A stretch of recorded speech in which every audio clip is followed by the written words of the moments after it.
नमस्कार, मैं हूँ बिलाल सब्ज़वारी। एबीसी हिंदी चर्चा में आपका स्वागत है। दिल्ली के अंदर चुनावी सरगर्मियाँ तेज़ हैं। कैग की रिपोर्ट पर आप और भारतीय जनता पार्टी एक दूसरे के आमने-सामने। मामला कोर्ट की दहलीज पर पहुंच गया है। दिल्ली हाई कोर्ट ने कैग की रिपोर्ट पर एक ऐसी टिप्पणी की है, जिसके चलते आप पार्टी बैकफुट पर नजर आ रही है।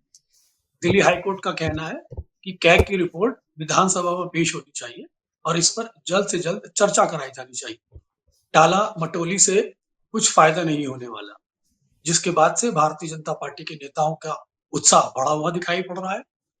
भाजपा दरअसल इस मुद्दे पर आपको निरंतर घेर रही थी। भाजपा नेताओं का कहना है कि कैग की रिपोर्ट में बताया गया है कि दिल्ली राजस्व को 2000 करोड़ का नुकसान हुआ है, जिसके बाद आप पार्टी के सांसद संजय सिंह ने ये कहा था कि कैग की रिपोर्ट जब बाहर ही नहीं आई, तो ये खबर कैसे सही हो सकती है। जिसके बाद से भारतीय जनता पार्टी के कुछ नेता दिल्ली हाईकोर्ट चले गए और ये ताजा टिप्पणी सामने आई है। इस विषय पर आज हम अपने खास मेहमान सुरेश जी से बात करेंगे और जानने की कोशिश करेंगे आखिर ये माजरा क्या है। कोर्ट की इस टिप्पणी के बाद क्या आपको लगता है कि आप पार्टी बैकफुट पर है और भारतीय जनता पार्टी को कैग की रिपोर्ट या भ्रष्टाचार के मुद्दे को एक बार फिर हाईलाइट करने का मौका मिल गया? हाँ जी, लाल साहब का ये जो आज जो अभी भी केस चल रही है, इनफैक्ट अब लंच के बाद केस फिर शुरू होने वाला है। डिटेल हियरिंग चल रहा है दिल्ली हाई कोर्ट में। ये रिपोर्ट के बारे में हम 3-4 चीज पता करना है। इसमें 14 रिपोर्ट थे, एक या दो नहीं थे। इसमें मेनली जो एक्साइज का था, वो एक हम सबको मालूम है कि जो लिकर स्कैम था, जिसके लिए अरविंद केजरीवाल जेल गए थे। कैग कौन होता है, हम सबको पता है, इससे पहले भी हम बात कर चुके थे, controller and auditor general of India. CAG कब आता है रोल में कि जब पहले ऑडिटर जनरल, जो स्टेट के ऑडिटर जनरल है, वो ऑडिट करते हैं। पहले पहले सेक्शन ऑडिट होता है, फिर डिपार्टमेंटल ऑडिट होता है, फिर अकाउंटेंट जनरल का जो स्टेट लेवल पे है उनका ऑडिट होता है। ये तीनों ऑडिट के बाद अगर मान लीजिए 100 आइटम्स के ऊपर ऑडिट किए गए थे, उसमें रेड फ्लैग्स कहते हैं जो ऑडिटिंग लैंग्वेज में है, कि ये रेड फ्लैग्स उठाए जाते हैं कि ये देखिए, ये कुछ प्रॉपर नहीं है, ये सीधा नहीं है, पॉलिसी ये था लेकिन किया ये था। ऑडिटर्स तो यही देखते हैं ना कि आपका जो आपका स्टेटेड पॉलिसी क्या था, आपने उसको फॉलो किया कि नहीं किया। नहीं किया तो बताए क्यों नहीं किया, उसका क्या नुकसान हुआ गवर्नमेंट पे, क्योंकि गवर्नमेंट को जो रेवेन्यू आना था आया या नहीं आया। आपने किसी को फेवर किया था कि हमने देखा था डी राजा के केस में 2G में रातों रात कंडीशन बदल गए थे कि first come first serve basis कर दिया गया था रातों रात। तो इस किसको बेनिफिट हुआ? जब शेरलॉक होम्स का जब एक मर्डर होता है, जब शेरलॉक होम्स वो सीन पे पहुंचते तो पहले यही पूछते हैं कि इस मर्डर से, इस हत्या से किसको फायदा हुआ है। उससे पहले पता चल जाता है कि इसका जो लीगल फ्रेमवर्क में है कि कौन फंसेगा इसके अंदर। तो ये बात याद रखना है बिलाल साहब। तो हम इसमें से पहले आएंगे कि इसमें जो पहले कंडीशन, जो 14 रिपोर्ट्स थे, तो कोर्ट ने आज यही पूछा है कि आपने ये रिपोर्ट स्पीकर को फॉरवर्ड क्यों नहीं किया। ये अलग बात है कि अगर आप स्पीकर को फॉरवर्ड भी करते तो कुछ होने वाला नहीं है, क्योंकि स्पीकर तो कुछ करेंगे नहीं उसका, क्योंकि वो तो आम आदमी पार्टी से है। तो नेचुरली स्पीकर साहब चुप बैठ जाएंगे, लेकिन फिर भी स्पीकर को दिया ही नहीं था। तो दूसरा फाइंडिंग था कि डेविएशन फ्रॉम पॉलिसी, जैसे मैंने पहले बताया था, अगर आपके पास एक पॉलिसी है, गवर्नमेंट का एक पॉलिसी है, वो पॉलिसी को आप फॉलो किए या नहीं किए। तीसरा फाइंडिंग था जो सीएजी में, कि वो था कि एक्सपर्ट पैनल का जो रिकमेंडेशन था, हम तो सिर्फ एक ही स्कैम की बात कर रहे हैं यहाँ, लिकर स्कैम की, बाकी चीजों अभी छुआ नहीं हमने, क्योंकि बाकी 13 जो रिपोर्ट है 14 में से, वो 13 क्या है अभी पता भी नहीं चला, क्योंकि स्पीकर के सामने पहुंचा है अभी अभी डॉक्यूमेंट, उसका कोई डिबेट नहीं, उसको छुपा के रखा था, इलेक्शन आने तक छुपा के रखा था। अब एक्सक्यूज जो यूज कर रहे हैं दिल्ली गवर्नमेंट आज कोर्ट में, कि कैसे भी इनका सेशन खत्म होने वाला था, इनका टेन्योर खत्म होने वाला था फरवरी में, तो रिपोर्ट का क्या फायदा, क्यों नहीं। आपको जब रिपोर्ट 1 या 2 महीने पहले आ चुका है, तो आप रिपोर्ट असेंबली का एक शॉर्ट सेशन बुलाइए 2 दिन के लिए, और ये डिबेट को पेपर टेबल पर रख दीजिए, सब मेंबर्स को उसका कॉपी मिल जाएगा। ये केजरीवाल को डर यह है कि अगर ये रिपोर्ट पब्लिक डोमेन में आ जाए, वही हाल होगा जो मनमोहन सिंह गवर्नमेंट का यूपीए 2 में हुआ था। हम सबको पता है, वो कैग का रिपोर्ट से 2G का स्कैम, कोल स्कैम, सारे के स्कैम के कारण मनमोहन सिंह गवर्नमेंट का जो इमेज था, स्पेशली मनमोहन का यूपीए 2 का गवर्नमेंट का, पूरी तरह मार खाया था। कॉमनवेल्थ गेम स्कैम, स्कॉर्पिन था, अगस्टा वेस्टलैंड था, बहुत सारे स्कैम थे, लेकिन उसको सीएजी ने 3 या 4 में ऑडिट किए थे। और अब आपको सबको पता है कि जब विनोद राय जी ने रिपोर्ट लेके आए थे तो कांग्रेस वालों ने खूब गालियां दी, बोले कि सीएजी होते कौन है, ये क्या बात है। सीएजी एक कॉन्स्टिट्यूशनल बॉडी है, जैसे इलेक्शन कमीशन है, सीएजी है, जैसे कॉन्स्टिट्यूशनल बॉडीज होते हैं उनका अलग ही इंडिपेंडेंस होता है, वो कोई गवर्नमेंट की बात नहीं सुनते। फिर भी आप ये बोल सकते हैं कि ठीक है, इलेक्शन कमीशन ने महाराष्ट्र के इलेक्शन को पोस्टपोन किया ताकि लाडली बहन वो स्कीम ला सकते थे बीजेपी, ठीक है, आप वो आर्ग्यू कर सकते हैं, लेकिन कैग को वो आर्ग्यू नहीं कर सकते कि ऑडिट उससे पहले ही हो चुका है। ऑडिट होता जी। एजी लेवल पे तो शायद वो 1 साल पहले हुआ होगा। तो यही है जी। बिलाल साहब की जो 14 रिपोर्ट थे उससे बाकी 13 क्या है ये मुझे पता करना है, ये हमें पता करना है। आप ठीक कह रहे हैं कि बहुत सारी अन्य रिपोर्ट भी है जिसके अंदर बहुत कुछ बाहर आना है। लेकिन सुरेश जी, चुनाव आचार संहिता लग चुकी और केजरीवाल अच्छी तरह जानते हैं कि कैग रिपोर्ट में जो कुछ छुपा हुआ है, अगर ये इस समय बाहर आया तो उनको नुकसान हो सकता है राजनीतिक। तो क्या आपको लगता है कि वो सत्र बुलाएंगे? क्या चुनाव आचार संहिता के बाद सत्र बुलाया जा सकता है? क्या केजरीवाल इसके लिए तैयार होंगे? सी मॉडल कोड ऑफ कंडक्ट और असेंबली का जो सेशन है उससे कोई मतलब नहीं है, वो स्पीकर का प्रेरोगेटिव है। अगर आज दिल्ली हाईकोर्ट ने ऑर्डर दे भी दिया तो स्पीकर को असेंबली सेशन बुलाना पड़ेगा, लेफ्टिनेंट गवर्नर को बताना पड़ेगा, लेफ्टिनेंट गवर्नर सेशन बुलाएंगे, 1 या 2 दिन का भी सेशन होगा, क्योंकि टेन्योर खत्म नहीं हुआ, अभी टेन्योर अभी भी चल रहा है। अभी फरवरी में खत्म होगा टेन्योर, इलेक्शन होना है, इलेक्शन फरवरी 5 तारीख को। मॉडल कोड ऑफ कंडक्ट जब होता है कि कोई आपने पॉलिसी अनाउंसमेंट असेंबली के अंदर करेंगे, ये जो जब ये आएगा, लेकिन अगर कोई स्कैम हुआ है, सीएजी ने कोई ऑडिट, सीएजी का फाइंडिंग क्या होता है बिलाल जी की, सीएजी गवर्नमेंट को एक रिपोर्ट देती है कि आपने ये एक चीज गलत किया, तो गवर्नमेंट का क्या रोल होता है कि गवर्नमेंट बोलती है नहीं नहीं हमने ठीक ही ने जो काइंड ऑफ ये जो ओपिनियन लिया ये गलत है, हमने एक्सपर्ट रिकमेंड, फॉर एग्जांपल इसमें लिखा एक फोर्थ पॉइंट था कि एक्सपर्ट कमिटी को अपॉइंट किया गया था एक, लेकिन वो एक्सपर्ट कमिटी का रिपोर्ट्स ही फॉलो नहीं किए गवर्नमेंट। सोचिए, गवर्नमेंट खुद एक एक्सपर्ट कमिटी को लगाता है, एक्सपर्ट कमिटी का क्या रूल क्या होता है, वो बताते हैं कि भाई ऐसा करिए, ऐसा कीजिए, ऐसा कीजिए, लेकिन इन लोगों ने उसी रिपोर्ट को जो एक्सपर्ट कमिटी ने कहा उसको माना ही नहीं। चौथा पॉइंट था जो फाइंडिंग था वो था कि जो जिसको भी बुलाए, रोड पे जो भी जा रहा था सबको बुला के बिडिंग में अलाउ कर दिया, ये नहीं होना चाहिए।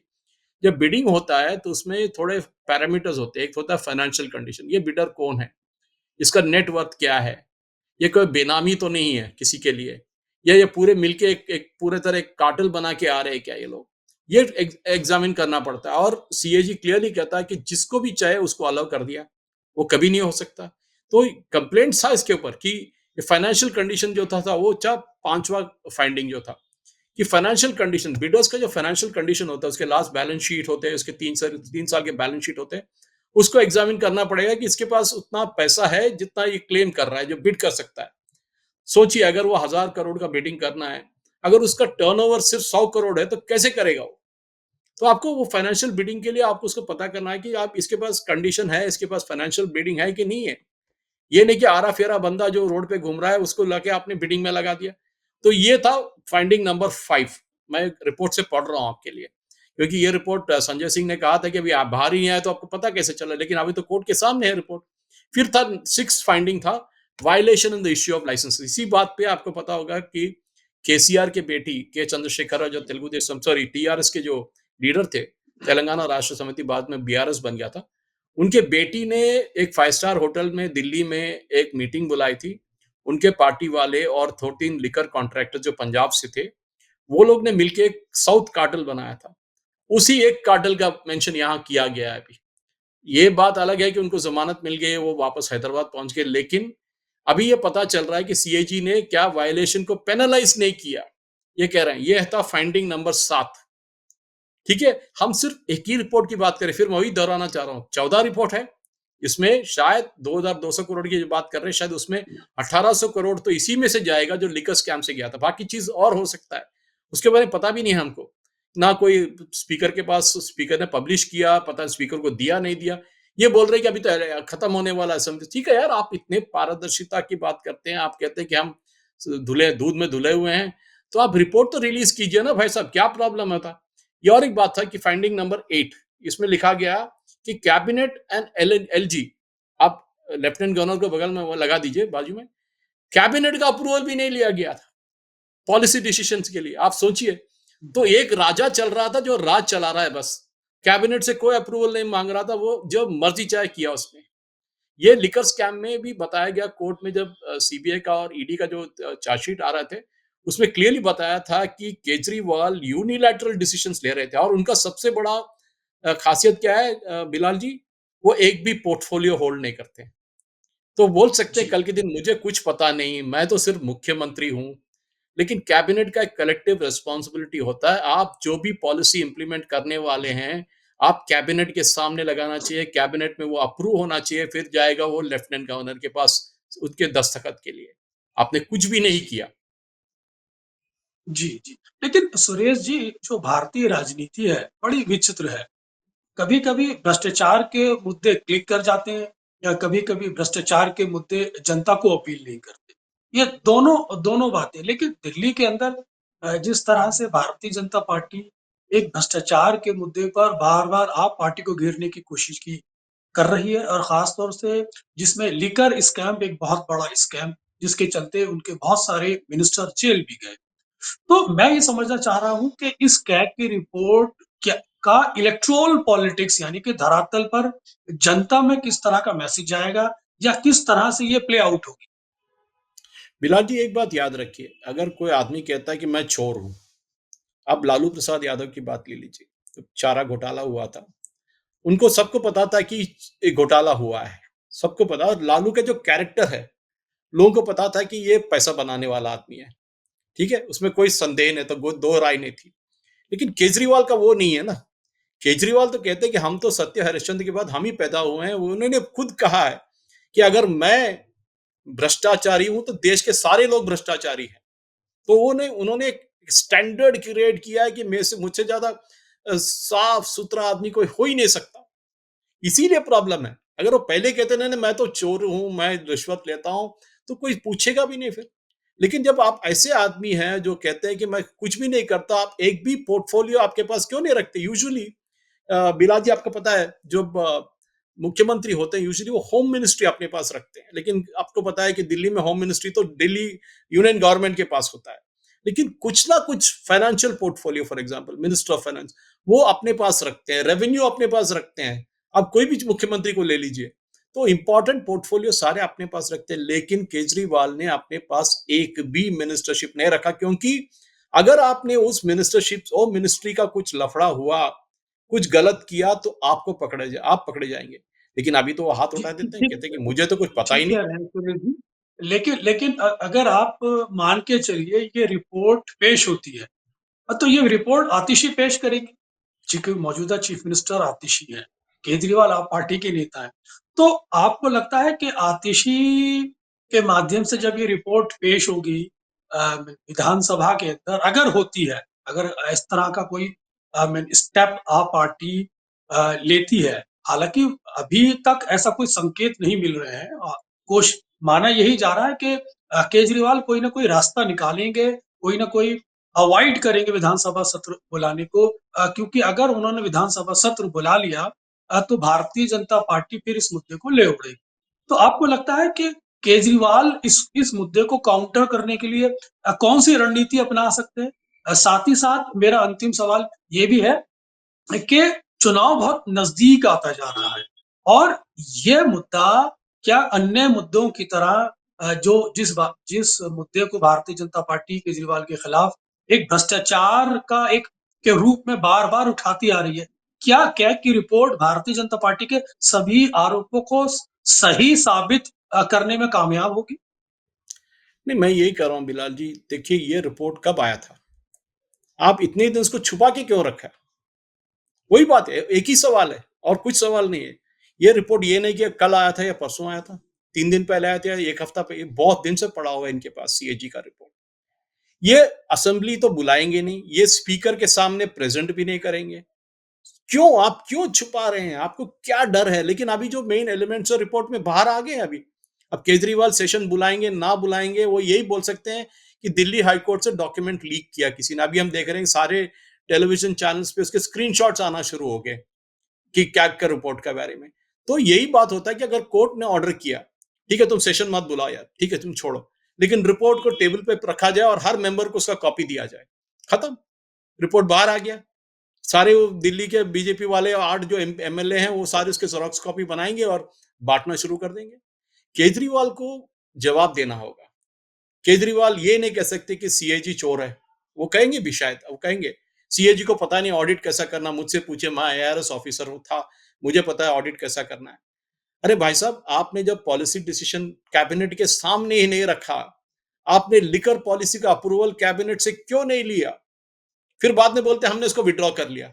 अरे आप पहले लगाया तो था ना, उसके ऊपर बिडिंग हुई थी, पैसे लिए थे, जब पकड़े गए तो आपने कहा मैंने विड्रॉ कर रहा हूं अभी। तो ये बात होता है कि जब आप पारदर्शिता की बात करते हैं, आप कहते हैं कि मैं ऑनेस्टी की बात करता हूँ, अन्ना हजारे के बाद जब आपने देखा था इंडिया अगेंस्ट करप्शन मूवमेंट से आया हूँ, तो आपको पता है कि आपका जो इमेज है, वो इमेज को आपको मेंटेन करना पड़ेगा। केजरीवाल इसलिए रिपोर्ट को बाहर आने नहीं दे रहे, वो कह रहे हैं कि कुछ भी नहीं है जी केस में, तो देखिए देखिए मैं तो बेल में घूम रहा हूँ, जमानत लेके घूम रहा हूँ अभी, वो केस में तो कुछ है ही नहीं। लेकिन अभी तो पता चला कि केस में है, जरूर है, लेकिन वो रिपोर्ट किसी ने देखा नहीं। लेकिन अभी कोर्ट के सामने आ गया, रिपोर्ट के छोटे छोटे टुकड़े बाहर आना शुरू हो गए। जैसे मैंने आपको पढ़ के सुनाया, अगर मैं बाकी किस्से इसका पढ़ना शुरू करूं तो हमको और एक आधा घंटा और घंटा डिबेट करना पड़ेगा इस इश्यू पे। जी, बहुत सारी जी। चीज आए हुए बाहर। लेकिन इस इलेक्शन में अगर बीजेपी केजरीवाल के खिलाफ कोई वेपन यूज कर सकता है, कोई अगर वो ले सकता है एक्शन, तो शायद वो ये कह सकते हैं कि इसके बाद सीएजी का रिपोर्ट जो आया, इसके ऊपर जो पेंडिंग केसेस है कोर्ट में, जो ईडी और सीबीआई के पास है, लिकर स्कैम स्पेशली, और बाकी जो स्कैम भी थे, टैंकर स्कैम था, बहुत सारे स्कैम्स थे, दिल्ली गवर्नमेंट को इसके लिए इसका जवाब देना पड़ेगा। अब केजरीवाल तो ये कह सकते हैं, आपने सही कहा था कि आतिशी प्रेजेंट करेंगे। अब आतिशी कहता मुझे तो कुछ पता नहीं जी, मैं तो अभी अभी आया हूँ, मुझे कुछ पता ही नहीं कि ये क्या हो रहा था, मैं तो सिर्फ कैबिनेट मिनिस्टर था, अकाउंटेबिलिटी तो केजरीवाल के पास था। केजरीवाल कहेंगे तो मैं तो मुख्यमंत्री हूं ही नहीं अभी, मैं क्या करूं। तो ये पासिंग द बक कहते हैं इंग्लिश में, ये अब शुरू होने वाला। देखिए सब लोग बोलेंगे कि मुझे कुछ पता ही नहीं था जी क्या हुआ, लेकिन हमको देखना पड़ा कि आज दिल्ली हाईकोर्ट क्या निर्णय लेगा लास्ट में, क्योंकि लंच के बाद का सेशन में उन्होंने कहा था कि हम स्पीकर को ऑर्डर दे सकते हैं दोनों साइड को सुनने के बाद। अगर वो स्पीकर को ऑर्डर देते हैं तो स्पीकर फिर शायद सुप्रीम कोर्ट जाएंगे, सुप्रीम कोर्ट में और या एक हफ्ता इसको और खींचेंगे जब तक इलेक्शन आ जाएगा। लेकिन अगर रिपोर्ट को पब्लिक किया जाए बिना सेशन बुलाए, फिर तो मामला कुछ अलग ही हो सकता है बिलाल जी। तो कुल मिलाकर कह सकते हैं कि अब गेंद स्पीकर के पाले में आने जा रही है, जिस तरह के संकेत मिले, और विधानसभा के अंदर जो भी डिस्क्रिमिनेशन होता है, विशेषाधिकार होते हैं, वो सब स्पीकर के पास होते हैं। वहीं अब जिन बोतल से बाहर आ चुका है, भारतीय जनता पार्टी केजरीवाल के विरुद्ध जिस मुद्दे की तलाश में थी, लगता है उसे अब वो मुद्दा मिल गया है। केजरीवाल ने पिछले 10-15 सालों में जो एक कट्टर ईमानदार व्यक्ति की एक जो छवि घड़ी थी, यकीनन इस कैग की रिपोर्ट के बाद उस उस छवि को धक्का जरूर लग सकता है, और भारतीय जनता पार्टी को एक बड़ा मुद्दे के रूप में दिल्ली में एक बार फिर केजरीवाल के खिलाफ एक मुहिम, एक अभियान, एक वातावरण बनाने में मदद मिलेगी। सुरेश जी, आपने हमसे बात की, आपका बहुत बहुत शुक्रिया। एबीसी दर्शकों से मैं यही गुजारिश करूंगा कि एबीसी हिंदी चर्चा को, एबीसी हिंदी प्लेटफॉर्म को आप सब्सक्राइब करते रहें और अपने कमेंट बॉक्स हमें निरंतर प्रदान कराते रहें। धन्यवाद। एबीसी हिंदी न्यूज, आज ही जुड़िए हर खबर के साथ।